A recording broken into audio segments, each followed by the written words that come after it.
باسباب ظاہری کے ادھر سے اپنا سلسلہ جاری کرتا ہے۔ فی الحقیقت شعر ایک پرتو روح القدس کا اور فیضان رحمت الہی کا ہے کہ اہل دل کی طبیعت پر نزول کرتا ہے۔ اب آپ دیکھیے کہ شاعروں پر نزول ہوتا ہے یا اہل دل پر نزول ہوتا ہے شاعری کا، ایسی شاعری کو ہم آمد کی شاعری کہتے ہیں۔ یعنی آپ کو کسی چیز کے لیے کوشش یا کاوش نہیں کرنی پڑتی، بلکہ شعر آپ پر وارد ہو جاتے ہیں۔ جیسا کہ غالب نے اپنے ایک شعر میں کہا تھا کہ آتے ہیں غیب سے یہ مضامی خیال میں، غالب سریر خامہ نوائے سروش ہے۔ یعنی وہ کہتے ہیں کہ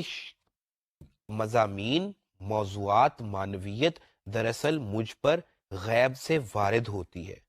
لہٰذا میرا خامہ یعنی میرا قلم دراصل نوائے سروش ہے، فرشتوں کی آواز ہے۔ اب اس شاعری کو ہم آمد کی شاعری کہتے ہیں۔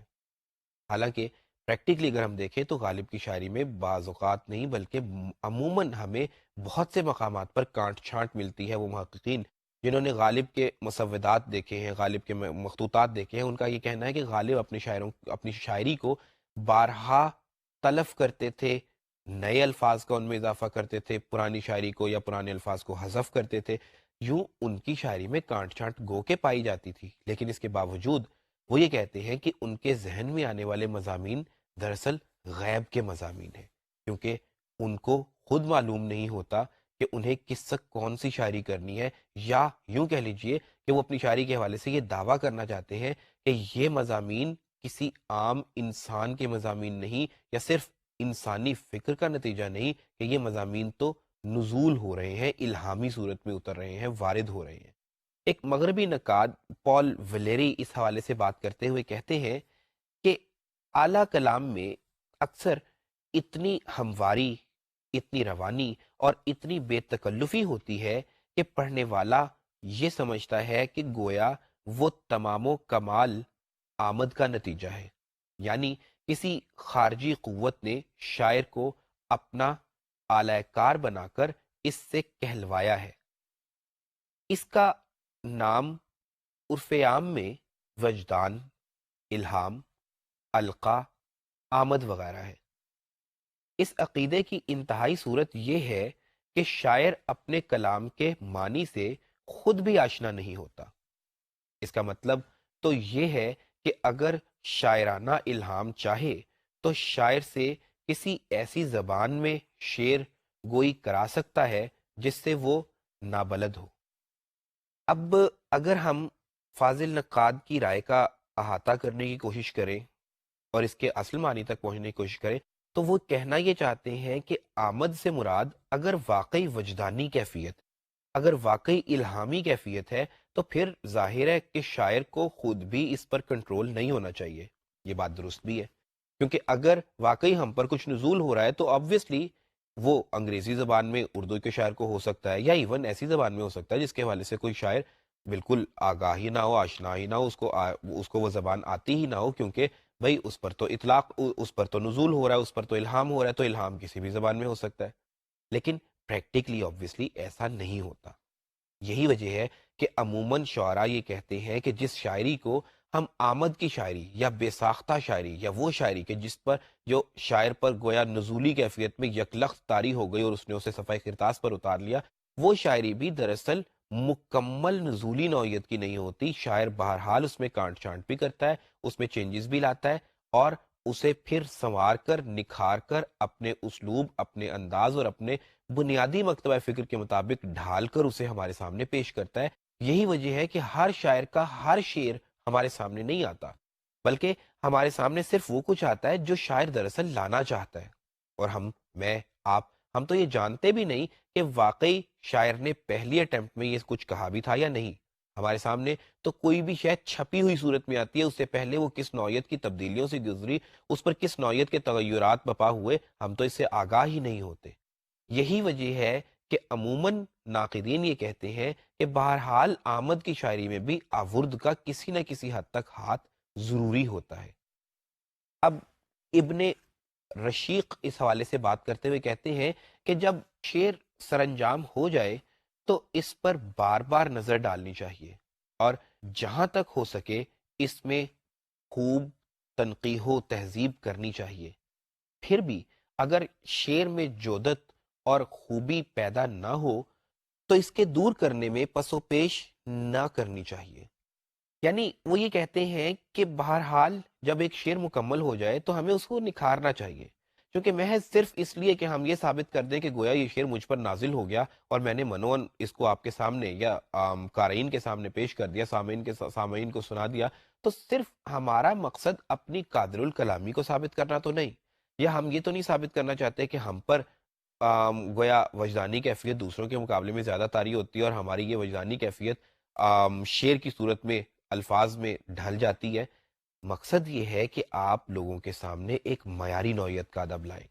اور معیاری نوعیت بہرحال اس وقت تک نہیں ہوگا معیاری نوعیت کا ادب جب تک آپ اپنے ادب کو، اپنے اسلوب کو، اپنے فکر کو اور موضوعات کو نکھارنے کی کوشش نہیں کریں گے۔ خواجہ حیدر علی آتش نے یہی وجہ ہے کہ کہا تھا کہ بندش الفاظ جڑنے میں نگوں سے کم نہیں، شاعری بھی کام ہے آتش مرصع ساز کا۔ یعنی آپ جب کوئی شعر کہتے ہیں تو وہ بالکل ایسا ہی مشکل کام ہے جیسا کہ کوئی جوہری دراصل نگوں کو جڑ کر زیورات بناتا ہے، نگوں کو سما کر، نگوں کو یوں کہہ لیجیے کہ جماتا ہے ان کی خاص جگہوں پر، تب جا کے کہیں شاعری مارز وجود میں آتی ہے، یا تب جا کے کہیں کوئی اچھا زیور بنتا ہے۔ اسی طرح سے الفاظ جب تک اپنی مطلوبہ جگہ پر نہیں بیٹھتے تب تک ایک پرلطف نوعیت کا شعر یا جاویداں نوعیت کا کلام مارز وجود میں نہیں آ سکتا۔ یہ تو ہے آمد اور آورد کا ایک عمومی تاثر۔ مولانا حالی نے مقدمہ شعر و شاعری میں، جو دراصل مد و جزر اسلام ان کی معروف نظم جو انہوں نے تاریخ اسلام کے حوالے سے لکھی تھی، اس کے مقدمے میں شاعری کی اہمیت، شاعری کی ماہیت، شاعری کی خوبیاں، خامیاں، شاعری کے شاعر اچھے شعر کے اوصاف اور شاعر اور معاشرے کے آپسی اثرات کے حوالے سے بات کی، اور پھر انہوں نے آمد اور آورد پر بھی بات کی۔ میں اسی مقدمہ شعر و شاعری کا تذکرہ کر رہا ہوں جسے آج ہم اردو کی پہلی تنقیدی کتاب کے طور پر بھی جانتے ہیں، اور ناقدین ان کی اس کتاب کو اردو کی بوتیقہ، یعنی بوتیقہ وہ کتاب جو ارسطو نے لکھی تھی، پوئٹکس کا ترجمہ بوتیقہ ہے، تو پوئٹکس، اردو کی پہلی پوئٹکس یا اردو کی پوئٹکس حالی کی مقدمہ شعر و شاعری کو کہا جاتا ہے۔ اس میں وہ آمد اور آورد کے حوالے سے بات کرتے ہیں اور کہتے ہیں کہ اکثر لوگوں کی رائے ہے کہ جو شعر شاعر کی زبان یا قلم سے بے ساختہ ٹپک پڑتا ہے وہ اس شعر سے زیادہ لطیف اور بامزہ ہوتا ہے جو بہت دیر میں غور و فکر کے بعد مرتب کیا ہو۔ پہلی صورت کا نام انہوں نے آمد رکھا ہے اور دوسری کا آورد۔ دیکھیے، جو شعر فی الفور بے ساختہ طور پر ٹپک پڑا اسے آمد، اور جس میں غور و فکر کی گئی اسے آورد۔ اور انہوں نے کہا کہ غور و فکر کے بعد مارز وجود میں آنے والا شعر کوئی اچھا شعر نہیں ہے، یا معیاری شعر نہیں ہے، یا کم از کم مقابلتاً معیاری شعر نہیں ہے۔ حالانکہ آگے جا کر وہ جب آمد اور آورد کے حوالے سے توضیحی نوعیت کی بات کرتے ہیں تو وہ یہ بھی کہتے ہیں کہ بہرحال یہ بھی حقیقت ہے کہ جو شعر یکلخت آپ کی زبان پر آ جاتا ہے وہ ضروری نہیں کہ واقعی یکلخت آیا ہو۔ یہ ممکن ہے باقاعدہ طور پہ کہ اس کے حوالے سے آپ کا ذہن کافی عرصے سے کام کر رہا ہو، یا لاشعوری طور پہ وہ موضوع آپ کے ذہن میں آ رہا ہو یا چل رہا ہو، لیکن یکلخت اسے الفاظ ایسے مل گئے، موقع محل کی مناسبت سے اسے الفاظ ایسے مل گئے، اسے آہنگ ایسا مل گیا کہ وہ زبان پر اچانک آ گیا۔ سو اچانک آنے والا شعر بھی بہرحال فی الفور ذہن میں نہیں ہوتا، پہلے کہیں وہ چل رہا ہوتا ہے۔ وہ لکھتے ہیں کہ بازے اس موقع پر یہ مثال دیتے ہیں کہ جو شیرہ انگور سے خود بخود ٹپکتا ہے وہ اس شیرے سے زیادہ لطیف اور بامزہ ہے جو انگور سے نچوڑ کر نکالا جاتا ہے۔ یعنی جس کو ہم خود کشید کریں گے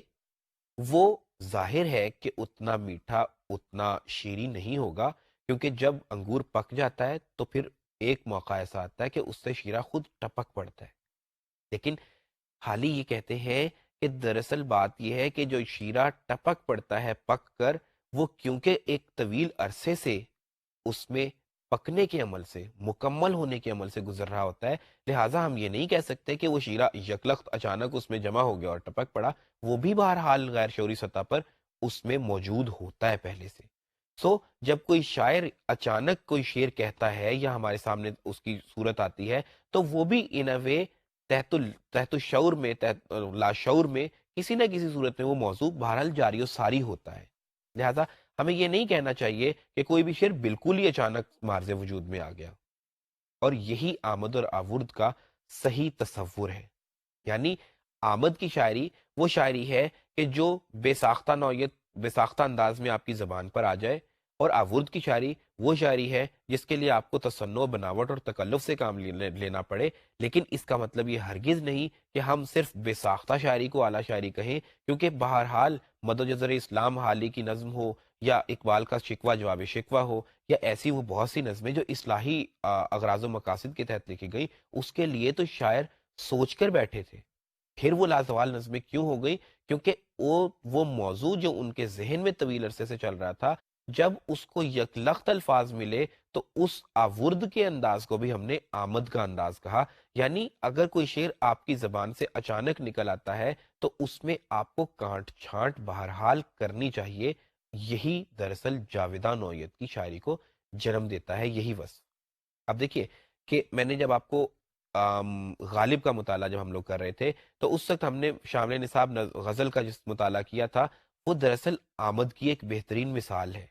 اس واقعے کی تفصیلات میں میں پھر سے نہیں جاؤں گا۔ آپ جانتے ہیں کہ غالب کو دربار میں وہ جگہ، وہ مقام نہیں ملتا تھا جو کہ ذوق کو مل رہا تھا، تو ذوق پر چوٹ کی تھی ایک مرتبہ بازار میں غالب نے، جس کے نتیجے میں انہیں پوری طویل غزل ایک کہنی پڑی تھی بادشاہ کی موجودگی میں۔ یہ اگر آپ غالب کے شعر کے غالب کے متن کے حوالے سے جو ہمارا لیکچرز تھا، اگر آپ اس کا مطالعہ کریں تو اس میں تفصیل سے بات ہوئی تھی اس حوالے سے، لیکن میں یہاں پر صرف ان اشعار کا حوالہ دے رہا ہوں جس میں انہوں نے کہا تھا کہ ہر ایک بات پہ کہتے ہو تم کہ تو کیا ہے، تم ہی کہو کہ یہ انداز گفتگو کیا ہے، رگوں میں دوڑتے پھرنے کے ہم نہیں قائل، جب آنکھی سے نہ ٹپکا تو پھر لہو کیا ہے، ہوا ہے شہ کا مصاحب پھرے ہے اتراتا، وگرنہ شہر میں غالب کی آبرو کیا ہے۔ یہ وہ اشعار ہیں عزیز طلبہ جو غالب نے اچانک کہے یا ان کو اچانک کہنے پڑے، لیکن آمد کے باوجود ان کی تخلیقیت سے آپ انکار نہیں کر سکتے۔ لیکن اگر غالب کے مکمل دیوان کا مطالعہ کیا جائے، اور خاص طور پہ ان کے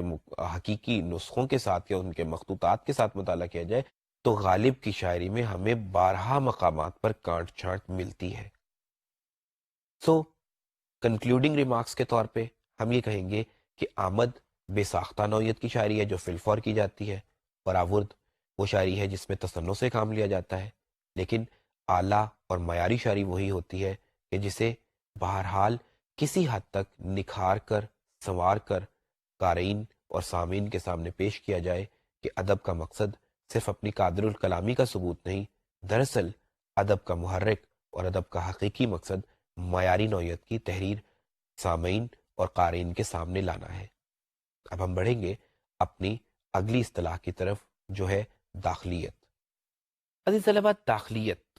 داخلیت دراصل ماخوذ ہے داخل سے۔ داخل کے معنی ظاہر ہے کہ اندر یا باطن کے ہیں۔ اگر ہم باقاعدہ تشریحی نوعیت سے یا اکیڈیمک لیول پہ، نصابی لیول پہ اگر ہم بات کریں تو ہم یہ کہیں گے کہ داخلیت داخل کا اسم صفت ہے، جس کے معنی اندر، باطن اور اندر پہنچا ہوا کے ہیں۔ ادبی اصطلاح کے طور پر داخلیت کا مفہوم یہ ہے کہ کلام میں ذاتی واردات و کیفیات، نازک احساسات اور لطیف جذبات کو پیش کیا جائے۔ یعنی وہ تحریر یا وہ شاعری بالخصوص جس میں ذاتی واردات کو پیش کیا جائے، جس میں دل کی بات کی جائے نہ کہ جہان کی، جس میں اندر کی بات کی جائے نہ کہ باہر کی، جس میں جذبہ آبشاروں کے بہاؤ سے، جھرنوں کے شور سے، یا دریاؤں کی موجوں سے، یا کھلتے ہوئے پھولوں سے بہت زیادہ اہم ہو۔ یعنی شاعر اگر چاند کو دیکھے تو چاند کی تعریف کرنے سے زیادہ اسے اپنے احساس کا بیان اس پر زیادہ غالب ہو۔ یہ ضروری نہ ہو کہ وہ منظر کیا دیکھ رہا ہے، بلکہ یہ ضروری ہو کہ یہ منظر اس پر اثر کیا کر رہا ہے. کیونکہ بہرحال جب ہم یہ کہتے ہیں کہ آپ احساس کی بات کریں، آپ جذبات کی بات کریں، آپ محسوسات کی بات کریں، تو وہ آبویسلی وہ مناظر سے، ظواہر سے، باہر کی دنیا سے بالکل کٹ نہیں سکتی. ہوتا کیا ہے کہ دیکھنا یہ ہوتا ہے کہ اس شاعری میں، اس کلام میں یا اس تحریر میں امپورٹنٹ منظر ہے، یا منظر کے نتیجے میں شاعر یا ادیب پر طاری ہونے والا جذبہ یا احساس ہے. ڈاکٹر خواجہ محمد زکریا اس حوالے سے بات کرتے ہوئے کہتے ہیں کہ داخلیت سے مراد یہ ہے کہ شاعر باہر کی دنیا سے غرض نہیں رکھتا، بلکہ اپنے دل کی دنیا میں جھانک کر اس کی واردات کا اظہار کرتا ہے. اگر باہر کی دنیا کے بارے میں کچھ کہتا ہے تو اسے بھی شدید داخلیت میں ڈبو کر پیش کرتا ہے. یعنی اگر کوئی شاعر باہر کا مناظر فطرت کا تذکرہ کرتا بھی ہے تو اس کے نزدیک وہ مناظر فطرت اہم نہیں ہوتے، بلکہ ان کے نتیجے میں اس پر طاری ہو جانے والی کیفیت اس کے لیے زیادہ اہم ہوتی ہے. داخلی شاعری خاص طور پر ہمیں دہلوی دبستان میں ملتی ہے. یعنی میں تذکرہ کر رہا ہوں میر کی شاعری کا، درد کی شاعری کا، یا بعد کے شعراء کی بھی اگر ہم لوگ بات کر لیں تو داغ دہلوی کی، یا مومن خان مومن کی، بہادر شاہ ظفر اور ایسے دوسرے شعراء کی. کیونکہ دہلوی شاعری میں احساس، جذبے اور کیفیت کی بہت زیادہ امپورٹنس تھی. شاید حالات ہی کچھ ایسے ہو گئے تھے کہ مغلیہ سلطنت کے زوال نے خاص طور پر اہل دلی کو بہت زیادہ دروبی کر دیا تھا کہ ان کے پاس باہر دیکھنے کے لیے کچھ تھا ہی نہیں. یہی وجہ ہے کہ ان کے ہاں جذبات کا اور احساسات کا علم، یا جذبات اور احساسات کا واشگاف قسم کا اظہار ہمیں لکھنوی شاعری کے مقابلے میں کہیں زیادہ ملتا ہے، کہ وہاں پر بہت زیادہ یوں کہہ لیجئے کہ تصنع بناوٹ پائی جاتی تھی. وہاں پر امن تھا، وہاں پر عیش و عشرت میں لوگ زیادہ مشغول تھے، وہاں پہ عیش و نشاط کا زیادہ دور تھا، خوشیاں وہاں پر زیادہ تھیں. کچھ مسرت کوشی میں لوگ ایسے ڈوبے ہوئے تھے کہ ان کے ہاں ظواہر سے زندگی تعبیر ہوتی تھی. ان کی زندگی مادیت سے زیادہ تعلق زیادہ رکھتی تھی، بجائے اس کے کہ وہ احساس اور جذبے کی بات کریں. وہ جذباتیت میں کچھ ایسے کھوئے ہوئے تھے کہ وہ ہر چیز کو چشم بصارت سے دیکھنا چاہتے تھے. وہ بصیرت پر بصارت کو زیادہ ترجیح دیتے تھے. ان کے مقابلے میں ہم دیکھتے ہیں کہ اہل دلی کی شاعری میں ہمیں داخلیت، اور خاص طور پر اگر میں میر کی بات کروں، میر تقی میر کی یا میر درد کی ہاں تصوف کی شاعری ملتی ہے، اور آبویسلی تصوف کا تعلق تو ہے ہی دروبینی سے. لیکن میر جو آپ کے نصاب میں شامل بھی تھے، اور اگر میں ان غزلیات کا مطالعہ ہی کروں یا ان غزلیات کا ہی حوالہ دینا چاہوں جو کہ دراصل ہم پڑھ چکے ہیں گزشتہ لیکچرز میں، تو آپ دیکھیے کہ جیسے مثال کے طور پر میر کا یہ شعر کہ جس میں وہ کہتے ہیں کہ آتش بلند دل کی نہ تھی ورنہ اے کلیم، یک شعلہ برق خرمن صد کوہ طور تھا. اب یہاں پر وہ اپیرنٹلی بات کر رہے ہیں حضرت موسیٰ علیہ السلام کے اس واقعے کی جس میں وہ اللہ تبارک و تعالیٰ سے ملاقات کے متمنی تھے. ظواہر کی بات ہے، لیکن امپورٹنٹ کیا ہے کہ آتش بلند دل کی نہ تھی ورنہ اے کلیم. گویا یہاں مناظر فطر، جیسا کہ ڈاکٹر خواجہ محمد زکریا نے پہلے کہا تھا کہ مظاہر کا اگر تذکرہ کرے گا بھی تو ان کو بھی وہ داخلیت میں ڈبو کر پیش کرے گا. جبکہ اس شعر سے ہٹ کے اگر ہم اسی غزل کے آخری مقطع کی بات، یعنی آخری شعر کی بات کریں، مقطع کی بات کریں، تو وہ کہتے ہیں کہ تھا وہ تو رشک حور بہشتی، ہمیں میں میر سمجھے نہ ہم تو فہم کا اپنی قصور تھا. یعنی حوروں کا رشک، رب کائنات کی بات ہو رہی ہے، وہ دراصل ہمیں میں موجود تھا. اندر کی بات، باطن کی بات، خاص طور پہ جب آپ عرفان ذات کی یا عرفان الہی کی بات کرتے ہیں تو پھر آپ اندر کی بات کرتے ہیں، داخلی جذبے کی، احساس کی، اور اس کیفیت کی کہ جب آپ پر یہ راز واہ ہوتا ہے کہ وہ رب کہ جسے ہم باہر تلاشتے پھرتے ہیں وہ دراصل ہمارے اندر موجود ہے، ہماری ذات کا حصہ ہے. دراصل عرفان کی ضرورت ہے، دراصل چشم بصیرت کی ضرورت ہے، یوں کہہ لیجئے کہ اس چشم بینا کی ضرورت ہے کہ جو مظاہر فطرت پر نظر نہیں رکھتی بلکہ اندر جھانکتی ہے، انسان کو اس کی حقیقت کا پتہ دیتی ہے. میں نے پہلے بھی جب میر کا شعر ہم یہ پڑھ رہے تھے تو تب بھی میں نے اس کا حوالہ دیا تھا. اس حوالے سے بات کرتے ہوئے میں نے کہا تھا کہ خواجہ میر درد جو تصوف کے شاعر ہیں، جو دراصل صوفی شاعر تھے، جو عرفان ذات کی بات کرتے تھے، وہ ہمیشہ داخلیت کی شاعری پر ہی یقین رکھتے تھے. ان کی شاعری میں خارجیت کا احساس بہت کم ہمیں ملتا ہے. جیسا کہ انہوں نے اپنے ایک شعر میں کہا تھا کہ ڈھونڈتے ہیں آپ سے اس کو پرے، شیخ صاحب چھوڑ گھر باہر چلے. کہ شیخ صاحب، زاہد و عابد لوگ اپنے اندر جھانکنے کی کوشش نہیں کرتے بلکہ رب کائنات کو اپنے سے باہر تلاش کرتے ہیں. نتیجہ کیا ہوتا ہے کہ انہیں عرفان ذات حاصل نہیں ہو پاتا، کیونکہ درد کے نزدیک بھی داخلیت دراصل ضروری ہے. اپنے اندر کا ادراک انسان کو ہو جائے تو رب کائنات کی حقیقت اس پر آشکار ہو ہی جاتی ہے. اسی طرح سے اگر میر کی شامل نصاب دوسری غزل کا آپ مطالعہ کریں تو اس کا مقطع جس میں وہ کہتے ہیں کہ تابہ مقدور انتظار کیا، دل نے اب زور بے قرار کیا. اب اس شعر میں بھی آبویسلی وہ دراصل اپنی کیفیت کا تذکرہ کر رہے ہیں. یوں یہ بھی داخلیت کا شعر ہے. اس کے بعد ہم بات کریں گے خارجیت کی. داخلیت اور خارجیت ایک دوسرے کے متضاد ہیں، جیسا کہ لفظ سے ہی واضح ہو جاتا ہے. نصابی اعتبار سے اگر خارجیت کی تعریف کریں تو ہم یہ کہیں گے کہ خارجیت خارج کا اسم صفت ہے جو داخل کی ضد ہے. خارجیت کے معنی ظاہرداری، ظاہریت، باہر پر زور دینے کے ہیں. ادبی اصطلاح میں خارجیت کا مفہوم یہ ہے کہ کلام میں داخلی دنیا کی واردات اور جذبات و احساسات اور کیفیات کے اظہار کی بجائے ظاہری حسن کے بیان، سراپا نگاری اور محبوب کے خد و خال کی تصویر کشی پر زور دیا جائے. یعنی خارجیت سے مراد مناظر فطرت کی عکاسی ہے. خارجیت سے مراد مادی دنیا پر بات کرنا ہے. خارجیت سے مراد بصیرت کی بجائے بصارت پر زور دینا ہے. جیسا کہ میں نے شروع میں کہا تھا کہ دراصل خارجیت داخلیت کی ضد ہے. داخلیت میں اگر ہم لوگ اندرون کی بات کرتے ہیں، اگر ہم لوگ باطن کی بات کرتے ہیں تو آبویسلی جب کوئی چیز کسی ایک خاص شے کا متضاد ہے تو وہ پھر باہر کی بات ہوگی. یعنی باطن کی بات ایک طرف ہے تو دوسری طرف باہر کی بات ہوگی. اگر ایک طرف احساس کی بات ہے تو دوسری طرف منظر کی بات ہوگی. اگر ایک طرف کیفیت کی بات ہے تو دوسری طرف ظواہر کی بات ہوگی، مادیت کی بات ہوگی. گویا اگر ہم اسے آسانی سے یوں ہی سمجھ لیں کہ داخلیت کی ضد خارجیت ہے، اندرون کی ضد بیرون ہے، تو پھر ہمیں بات بآسانی سمجھ آ جائے گی. جیسا کہ میں نے ابھی جب حوالہ دیا تھا میر تقی میر کے اشعار کا یا خواجہ میر درد کے ایک شعر کا، تو ہم نے دیکھا تھا کہ وہ عموماً دل پر زور دیتے ہیں. یعنی دل صرف ایک گوشت کے لوتھڑے کا نام نہیں، بلکہ یہاں دل وہ سٹور روم ہے، وہ جگہ ہے، وہ مقام ہے کہ جہاں پر رب کائنات کا ظہور ہوتا ہے. وہ جگہ ہے کہ جہاں پر رب کائنات رہتا ہے بقول شعرا. وہ جگہ ہے کہ جہاں سے جذبے پھوٹتے ہیں اور دراصل زندگی کی روح جہاں سے پھوٹتی ہے، زندگی کا جو کہ ضامن ہے.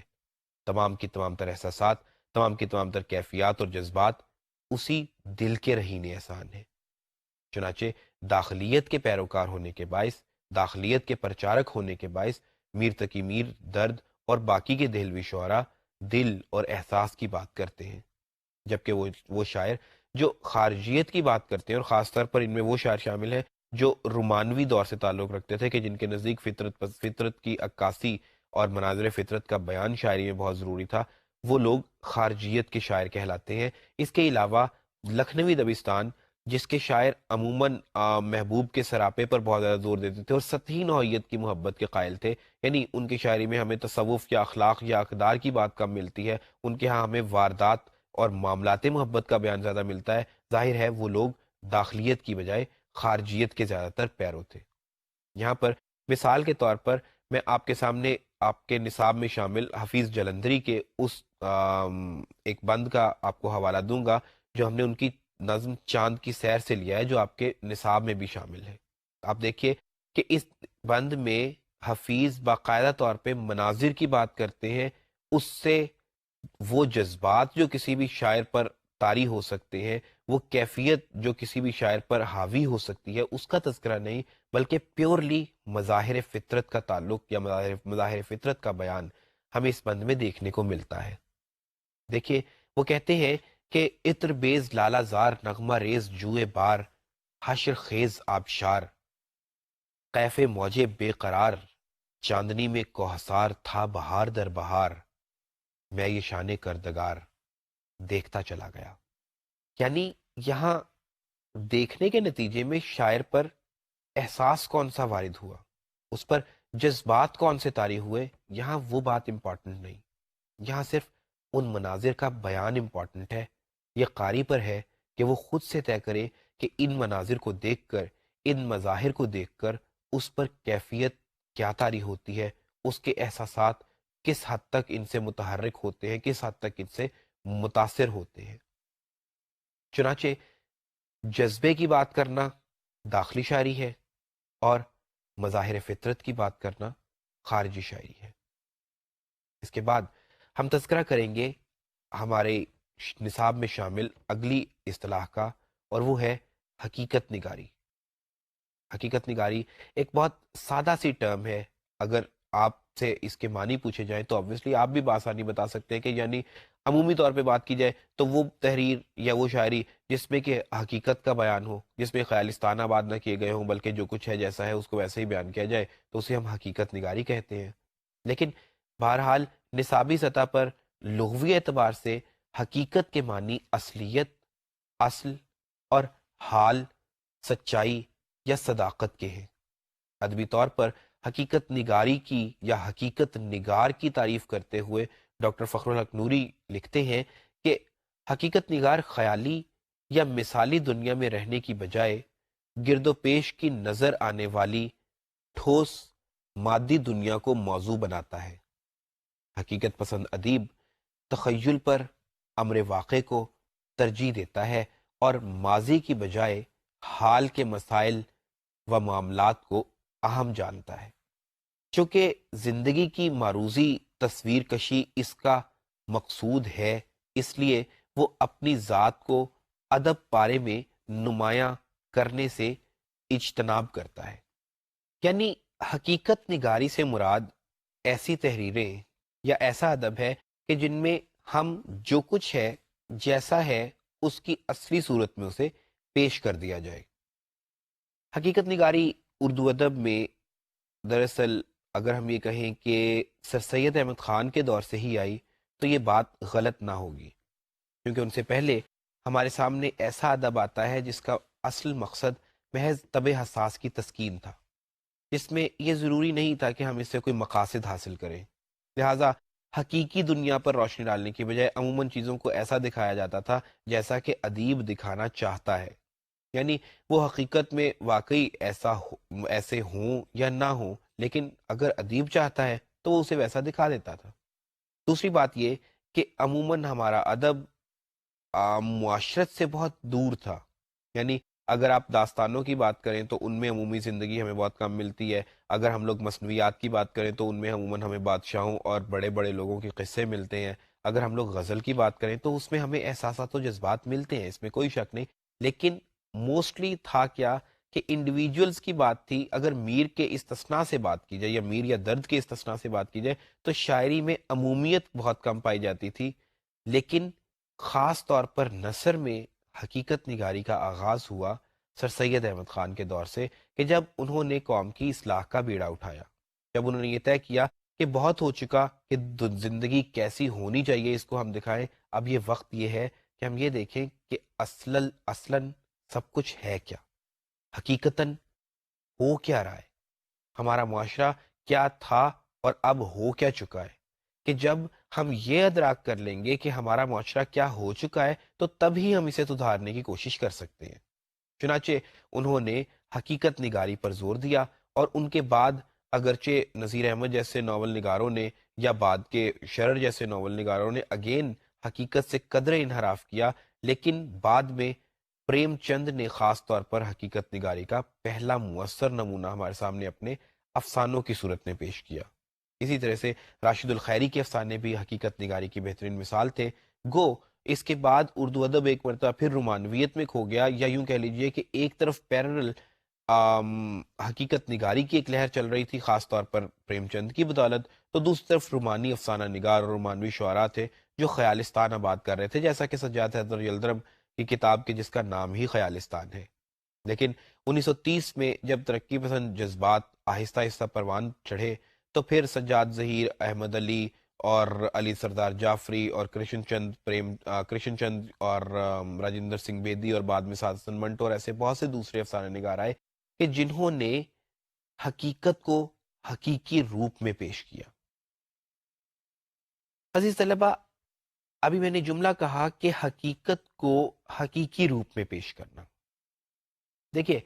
بات یہ ہے کہ مثال کے طور پر آپ کسی گھر کی کہانی پیش کرتے ہیں جس میں کوئی متوسط طبقے سے تعلق رکھنے والا کوئی گھرانہ ہے یا کنبہ ہے جو رہتا ہے۔ اب آپ اس کی اگر واقعی حقیقت پیش کرنا چاہتے ہیں تو پھر آپ کو یوں نہیں کرنا چاہیے کہ آپ مثال کے طور پہ اس توجہ یا اس تناظر میں کہ وہ گھرانہ آپ کے ادب پارے کا حصہ بن رہا ہے، آپ اس کے کرداروں کو خاص رنگ و روپ دے دیں، یعنی مثالیت پسندی کی طرف چلے جائیں۔ آپ اس کو متوسط تو دکھا دیں، آپ ان کے مصائب تو دکھا دیں، آپ ان کے مصائب و علام تو دکھا دیں، لیکن ان کی ڈائلاگنگ، ان کا رہنا، ان کا اٹھنا بیٹھنا اس واقعی ایوریج یا بلو ایوریج یا لوور مڈل کلاس طبقے جیسا نہ ہو جیسا کہ حقیقتاً ہوتا ہے۔ مثال کے طور پہ ایک کم پڑھا لکھا بندہ بہت زیادہ پڑھے لکھے بندے کے مقابلے میں اردو یا انگریزی یا کوئی بھی اپنی گفتگو میں الفاظ کا استعمال عمومی نوعیت کا کرتا ہے، وہ الفاظ کہ جن میں بہت زیادہ ادبیت نہیں پائی جاتی۔ لیکن جب آپ حقیقت کو حقیقی روپ میں نہیں پیش کرتے تو آپ کرتے کیا ہیں کہ آپ کسی نوکر کے منہ سے شاعری کرواتے ہیں، آپ کسی ان پڑھ یا کم پڑھے لکھے بندے سے فلسفیانہ نوعیت کی گفتگو کراتے ہیں۔ اب اس کا حقیقی مقام تو ہو گیا کہ وہ اب لوور طبقے سے تعلق رکھتا ہے یا زیریں طبقے سے تعلق رکھتا ہے، لیکن پرابلم کیا ہوئی کہ آپ نے اس کی حقیقت کو اصلاً اسی حقیقت میں نہیں پیش کیا، بلکہ آپ نے اس پر قدر رنگ و روغن کر دیا اپنی ادبیت کا۔ تو حقیقت کو حقیقی روپ میں پیش کرنے کا مطلب یہ ہے کہ جیسے مثال کے طور پہ سعد حسن منٹو کہ جن کا یہ دعویٰ تھا کہ میں وہ کچھ لکھتا ہوں جو میں دیکھتا ہوں، اور پھر جب وہ دکھاتے تھے تو پھر اس قدر یوں کہہ لیجئے کہ ریش انداز میں یا اس قدر تلخ انداز میں دکھاتے تھے کہ حقیقت کی اصلی تلخی واقعی زبان کے ذائقے پر آ جاتی تھی۔ یعنی ہم یہی وجہ ہے کہ دیکھتے ہیں کہ ان پر اس حوالے سے بہت سے مقدمات بھی ہوئے، ان پر تنقید بھی ہوئی کہ شاید اس قدر بلنٹ نہیں ہونا چاہیے، اس قدر واضح یا اس قدر یوں کہہ لیجئے کہ کچھ لوگ تو ان کے حوالے سے کہتے ہیں کہ ان کی افسانہ نگاری میں اریانی پائی جاتی تو اتنا اریان نوعیت کا نہیں ہونا چاہیے، لیکن ان کا یہ کہنا تھا کہ اگر آپ کا معاشرہ ایسا ہے تو پھر آپ اسے پڑھتے ہوئے یا آپ اسے سنتے ہوئے اس قدر یوں کہہ لیجئے کہ برانگیختہ کیوں ہوتے ہیں، اس قدر غصے میں کیوں ہوتے ہیں۔ اگر ہم حقیقت سے نظریں چرانا چاہیں تو ایک علیحدہ بات ہے، لیکن اگر ایسا ہے تو پھر اسے پڑھنے میں یا اسے سننے میں بھی ہمیں کوئی عار نہیں ہونا چاہیے کہ اگر ہم انہیں پڑھیں گے، سنیں گے تو ہی ہم انہیں سدھارنے کی کوشش کر سکتے ہیں۔ تو حقیقت نگاری حقیقت کو اس کی تمام تر تلخیوں کے ساتھ پیش کرنے کا نام ہے۔ اس کے بعد ہم بات کریں گے عینیت کی۔ عزیز طلبہ، عینیت بنیادی طور پر ایک فلسفیانہ ٹرم ہے، لیکن قبل اس کے کہ ہم اس کے فلسفے کی بات کریں، ہم دیکھتے ہیں کہ اس کے لغوی معنی کیا ہیں یا یہ لفظ اردو میں کیسے یا کس کے متبادل کے طور پہ کس طرح استعمال ہوتا ہے۔ اردو میں عینیت کی اصطلاح انگریزی اصطلاح آئیڈیلزم کے ترجمے کے طور پر استعمال کی جاتی ہے۔ عینیت کا لفظ عین سے نکلا ہے جس کے معنی جوہر، حقیقت یا ذات کے ہیں، یعنی عین، حقیقت، ذات۔ اب اس سے تاثر یہ پڑتا ہے عزیز طلبہ کہ شاید یہ حقیقت پسندی کا یا حقیقت نگاری کا کسی حد تک مترادف ہوگا، جبکہ حقیقت یہ نہیں ہے۔ حقیقت یہ ہے کہ عینیت یا مثالیت بھی اس کے حوالے سے اس کی ٹرم یوز کی جاتی ہے، اس کے مترادف کے طور پہ عینیت یا مثالیت کا ترجمہ مثالیت بھی یوز ہوتا ہے۔ عینیت یا مثالیت حقیقت نگاری کی ضد ہے، اس کا متضاد ہے۔ اس کا کیا ریزن ہے؟ اس کا ریزن یہ ہے کہ جب ہم لوگ عین، اصل، حقیقت کی بات کرتے ہیں اور جب ہم یہ کہتے ہیں کہ اردو میں اینیت دراصل انگریزی اصطلاح آئیڈیلزم کے ترجمے کے طور پر آئی ہے، تو پھر ہمیں یہ پتہ چلتا ہے کہ دراصل آئیڈیلزم کی اصطلاح کیا ہے۔ پھر ہم یہ دیکھنے کی کوشش کرتے ہیں کہ آئیڈیلزم کہاں سے آیا تھا۔ تو آئیڈیلزم کہاں سے آیا تھا، اس سوال کا جواب ہمیں ملتا ہے ارسطو اور افلاطون کے فلسفے میں۔ افلاطون نے سب سے پہلے یہ دعویٰ کیا تھا کہ یہ دنیا جو ہم دیکھتے ہیں یہ اصلی دنیا نہیں ہے، یہ عالم جو ہمارے سامنے موجود ہے یہ دراصل حقیقی نہیں ہے، بلکہ حقیقی دنیا وہ ہے جو دراصل عالم مثال میں یا عالم خیال میں موجود ہے۔ اس دنیا کے تمام تر ظواہر دراصل اس دنیا کا عکس ہے، اس دنیا کے عناصر کا، اس دنیا کی اشیاء کا، اس دنیا کے احساسات کا عکس ہے سب کچھ جو ہم اس روئے زمین پر دیکھتے ہیں۔ یہی وجہ ہے کہ جب افلاطون نے شاعری پر تنقید کی تھی تو اس نے یہ کہا تھا کہ کیونکہ آلریڈی یہ دنیا عالم مثال کی نقل ہے اور شاعر دراصل اس نقل کو دیکھ کر ایک اور نقل بناتا ہے، یعنی کہ اپنی تحریر کی صورت میں ایک ایسی دنیا بساتا ہے جو کہ ایک نقل کی بھی نقل ہے، تو وہ کہتا تھا کہ دراصل کیونکہ شاعری نقل در نقل ہے یا امیٹیشن آف دی امیٹیشن ہے، لہٰذا ہم شاعروں کو اعلیٰ مقام نہیں دے سکتے، کیونکہ یہ وہ لوگ ہیں جو صرف نقل در نقل تیار کر کے عوام کو بے راہ روی کا شکار کرتے ہیں، صحیح رستے سے ہٹا دیتے ہیں، بلکہ بقول اس کے عوام کے جذبات کو برانگیختہ کرتے ہیں، جذباتیت میں ان کو ملوث کرتے ہیں۔ لہذا شاعروں کو اس نے اپنی آئیڈیل ریاست سے یا مثالی ریاست سے نکال دینے کا حکم دیا تھا۔ اب جب میں یہ کہتا ہوں کہ اس نے آئیڈیل اپنی ریاست سے یا مثالی ریاست سے نکال دینے کا حکم دیا تھا، تو اس کا یہ مطلب ہرگز نہیں ہے کہ واقعی شعراء کو نکال دیا گیا تھا۔ بات یہ ہے کہ یہ اس کا ایک نظریہ ہے مثالی ریاست کا، جو کبھی بھی ریالٹی میں پروملگیٹ نہیں ہوا تھا، ریالٹی میں واقعی اس کا اطلاق نہیں ہوا تھا۔ لہٰذا اس کا نظریہ تھا کہ جب کبھی بھی اس کی مثالی ریاست کو مارز وجود میں لانے کا موقع ملے گا تو اس میں شاعروں کو جگہ نہیں دی جائے گی۔ افلاطون کے بعد ارسطو نے مثالی ریاست کے نظریے میں کچھ تبدیلیاں لانے کی کوشش کی۔ گو یہ مرحلہ اس وقت مثالی ریاست میں افلاطون اور ارسطو کے نظریات کو ڈسکس کرنے کا نہیں ہے، لیکن ہوا کیا کہ افلاطون کے بعد جب ارسطو نے مثالی ریاست پر بات کی تو جہاں اس نے سیاسی امور کے حوالے سے مختلف قسم کی باتیں کی، وہاں اس نے افلاطون کے وہ نظریات جو اس نے شاعروں اور شاعری کے حوالے سے دیے تھے ان پر بھی تنقید کی، اور ان کی درستی کرتے ہوئے اس نے یہ کہا کہ دراصل شاعری امیٹیشن آف دی امیٹیشن یا نقل کی نقل نہیں ہے، بلکہ شاعری کیا ہے کہ شاعر کسی بھی چیز کو اس طرح پریزنٹ کرتا ہے جیسا کہ وہ تھی، جیسا کہ وہ ہے اور جیسا کہ انہیں ہونا چاہیے، یعنی as they were, as they are and as they ought to be. عزیز طلبہ، جب ہم یہ کہتے ہیں کہ as they ought to be تو اس کا یہ مطلب ہوتا ہے کہ جیسا کہ انہیں ہونا چاہیے اوریجنلی وہ ویسی ہے نہیں۔ لیکن پرابلم یہاں پہ کیا آتی ہے؟ پرابلم یہ آتی ہے کہ شاعری تو یوں ڈیفینڈ ہو جاتی ہے لیکن مثالیت پسندیدیت جو ہے وہ قائم رہتی ہے۔ شاعر چیزوں کو یوں پریزنٹ کرے کہ جیسا کہ انہیں ہونا چاہیے۔ اس کا یہ مطلب ہوا کہ حقیقت پر نظر پھر سے کم ہو گئی۔ شاعر کا وظیفہ ایک تو یہ ہوا کہ جیسا کہ چیزیں تھیں ان کو ویسا پریزنٹ کر دے، دوسرا وہ یوں پریزنٹ کر دے جیسا کہ وہ ہے، اور تیسرا کنکلوڈنگلی وہ یوں پریزنٹ کرے کہ جیسا کہ انہیں ہونا چاہیے۔ جبکہ حقیقت نگار یہ کہتے ہیں کہ جیسی کہ وہ ہیں ان کو بس ویسا پریزنٹ کر دیا جائے۔ یہاں پہ ادب اور ادیب کا وظیفہ، ان کا مقصد اور ان کا منصب مکمل ہو جاتا ہے، کیونکہ آپ کو یہ حق نہیں پہنچتا کہ کیا ہونا چاہیے، اس کو طے ہم نہیں کر سکتے بقول حقیقت نگار مصنفین۔ وہ یہ کہتے ہیں کہ آپ حقیقت کو عنوان پیش کر دیں، آگے سے قاری کا یا سامع کا کام ہے کہ وہ اس سے کس نوعیت کے نتائج اخذ کرتا ہے یا اس سے وہ کس نوعیت کی اصلاح پا سکتا ہے۔ جبکہ مثالیت پسند یہ کہتے ہیں کہ شاعروں کا یا ادیبوں کا کام یہ ہے کہ وہ چیزوں کو ایسے پریزنٹ کر رہے ہیں جیسا کہ انہیں ہونا چاہیے۔ یہ وہ تصور تھا کہ جس کے نتیجے میں اینیت پسندی ادب میں بھی آئی،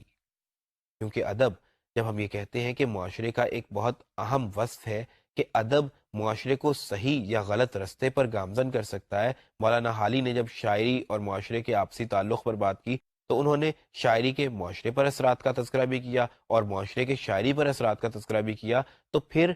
کیا ہوا کہ ہم مثالیت پسندیدیت کے تناظر میں اگر بات کریں، عینیت پسندیدیت کے تناظر میں بات کریں، تو عینیت پسندوں نے کہا کہ ہمارا کام صرف یہ نہیں ہے کہ ہم یہ دکھائیں کہ معاشرہ ہے کیا، بلکہ ہمیں یوں بھی دکھانا ہے کہ معاشرے کو کیسا ہونا چاہیے. اس حوالے سے بات کرتے ہوئے ڈاکٹر ابو الاعجاز حفیظ صدیقی کہتے ہیں کہ ادب میں زندگی کو اس طرح پیش کرنے کی بجائے جیسی کہ وہ ہے، اس طرح پیش کرنا جیسا کہ اسے ہونا چاہیے، مثالیت یا عینیت پسندیدیت کہلاتا ہے. یعنی جیسا کہ اسے ہونا چاہیے. جب کوئی ادیب ایسی بات کرے گا تو وہ مثالی ادیب ہوگا یا عینیت پسند ادیب ہوگا. اردو میں جیسے مثال کے طور پر جب ہم نے ڈپٹی نذیر احمد کا مطالعہ کیا تھا تو میں نے یہ کہا تھا کہ وہ ان کے کریکٹرز میں تحریک نہیں ہوتی، ان کے کریکٹرز میں زندگی نہیں ہوتی. ایسا محسوس ہوتا ہے کہ ان کے کریکٹرز گویا کل کے لکڑی کے گھوڑے ہیں یا لکڑی کے کچھ پتلے ایسے ہیں جن کو کہ ڈپٹی نذیر احمد اپنی مرضی کے مطابق موو کروا رہے ہیں. جیسے ہم نے دیکھا تھا کہ اصغری کا کریکٹر تھا جو سراپا نیکی تھی، ماما عظمت کا کریکٹر تھا جو سراپا بری تھی، یا اسی طرح سے ان کے دیگر کریکٹرز ہیں دوسرے ناولز کے، جیسے ظاہردار بیگ کا میں نے اس وقت تھوڑا سا تذکرہ کیا تھا، یا ابن الوقت کا میں نے تذکرہ کیا تھا، کلیم کا تذکرہ کیا تھا. یہ وہ تمام کے تمام تر کریکٹرز ہیں جو ساکت ہیں، جو جامد ہیں، جن میں زندگی کی روح نہیں. کیونکہ دراصل ڈپٹی نذیر احمد کے نزدیک اہم بات یہ تھی کہ وہ یہ دکھا دیں کہ دراصل معاشرہ کو کیسا ہونا چاہیے. اگر ظاہردار بیگ برا ہے یا ماما عظمت بری ہے تو وہ ہے، اور وہ شروع سے ہے اور آخر تک رہے گی، کیونکہ نذیر احمد یہ دکھانا چاہتے ہیں کہ یہ برائی ہوتی ہے. اور نسوح جیسے مثال کے طور پہ فرض کر لیجئے توبہ و نسوح کے حوالے سے بات کریں اگر ہم لوگ، تو وہ صحیح ہے تو وہ ہمیشہ ہی صحیح ہوگا. میرۃ العروس میں اصغری صحیح ہے تو وہ ہمیشہ ہی صحیح ہوگی، چونکہ ان کریکٹرز کے تھرو وہ دکھانا چاہتے ہیں کہ معاشرے کو کیسا ہونا چاہیے. اب مثالی ادب کی اگر ہم لوگ بات کریں تو اس میں ڈپٹی نذیر احمد کے علاوہ ہم باقاعدہ طور پہ آپ کی آسانی کے لیے علامہ اقبال کی مثال دے سکتے ہیں. علامہ اقبال اس وجہ سے عینیت پسند تھے کسی حد تک کہ وہ بھی دراصل قوم کی اصلاح چاہتے تھے، اور جیسا معاشرہ ہے ویسے کی تصویر کھینچنے کے بجائے انہوں نے اپنی شاعری میں زیادہ تر وہ بتانے کی کوشش کی کہ جیسا کہ معاشرے کو ہونا چاہیے. اور کم و بیش یہی حال الطاف حسین حالی کے ہاں بھی ہمیں ملتا ہے، اور کچھ بعد کے ان ادیبوں کے ہاں جو دراصل مصلح تھے، اصلاح چاہتے تھے. جیسے مثال کے طور پہ عبدالحلیم شرر کی تحریروں پر بھی اس بات کا اطلاق کیا جا سکتا ہے، اور بعد کے کچھ رومانوی لوگوں پر بھی اس کا اطلاق کیا جا سکتا ہے کہ جو حقیقت سے بالکل دور ہو کر، بالکل اپنی حقیقت کو فراموش کرتے ہوئے مناظر فطرت میں کھو کر اپنے فطری جذبات کو مکمل کرنا چاہتے تھے، ان کی تسکین کرنا چاہتے تھے، بالکل یہ جانے بغیر کہ حقیقت اس سے مختلف ہے. یعنی کریکٹرز کو اس طرح خوش و خرم دکھانا، جذبات سے بھرپور دکھانا کہ گویا ملک میں کوئی غلامی ہے ہی نہیں، ملک میں کوئی مسائل ہے ہی نہیں. ظاہر ہے کہ یہ حقیقت سے دوری ہے، یہ صرف وہ کچھ ہے جو آپ دکھانا چاہتے ہیں. چنانچہ مختصر سمیٹتے ہوئے بات کو ہم یہ کہیں گے کہ حقیقت نگاری چیزوں کو منون دکھانے کا نام ہے، اور مثالیت یا عینیت چیزوں کو اس طرح دکھانے کا نام ہے جیسا کہ ادیب چاہتا ہے یا ادیب کی خواہش ہوتی ہے، ماورائی نوعیت کی باتیں جو روئے زمین سے یا زمینی حقائق سے تعلق نہیں رکھتی. عزیز طلبہ، ہم نے آج کے اس لیکچر میں مختلف ادبی اصطلاحات کی بات کی. ہم نے آمد و آورد کی بات کی، اس کے بعد داخلیت اور خارجیت کا تعارفی سا مطالعہ کیا، اور پھر آخر میں حقیقت پسندی یا حقیقت نگاری اور عینیت کی بات کی. آمد اور آورد بالخصوص شعری نوعیت کی اصطلاحات ہیں، ان کا اطلاق صرف شاعری پر کیا جاتا ہے عموماً، لیکن وسیع پیمانے پر آپ یہ کہہ سکتے ہیں کہ ایون اگر نثر کوشش سے لکھی جائے گی تو وہ بھی آورد کی نثر ہوگی، اور اگر نثر بے ساختہ نوعیت کی ہوگی تو وہ آمد کی نثر ہوگی. اسی بات کا اطلاق شاعری پر بھی ہوتا ہے. داخلیت اور خارجیت کی بات کی تو ہم نے کہا دراصل داخلیت احساساتی اور جذباتی اور کیفیاتی نوعیت کی شاعری کا نام ہے، جبکہ خارجیت مناظر فطرت کی عکاسی اور ظواہر کی بات کرنے کا نام ہے۔ ظاہر ہے ان دونوں کا اطلاق عموماً شاعری پر کیا جاتا ہے، لیکن نثر پر بھی اس کا اطلاق ہو سکتا ہے۔ حقیقت نگاری اور عینیت کی بات کی تو ہم نے کہا حقیقت جیسی ہے اس کو منون دکھانا حقیقت نگاری ہے، اور عینیت مثالیت یا خیال انگیزی کی بات کرنے کا نام ہے، یعنی وہ حقائق جو روئے زمین پر موجود ہیں ان سے ہٹ کر باتیں ایسی کرنا کہ جیسا کہ دنیا کو ہونا چاہیے۔ مختصر سے انداز میں دراصل ہم ایک لیکچر میں ان اصطلاحات پر اتنی ہی بات کر سکتے تھے۔ اس کے بعد آپ پر یہ لازم ہے کہ آپ یہ دیکھیں کہ ہم نے نصاب میں جو کچھ پڑھا ان میں ہم کس مصنف پر یا کس تخلیق پر کس اصطلاح کا اطلاق کر سکتے ہیں،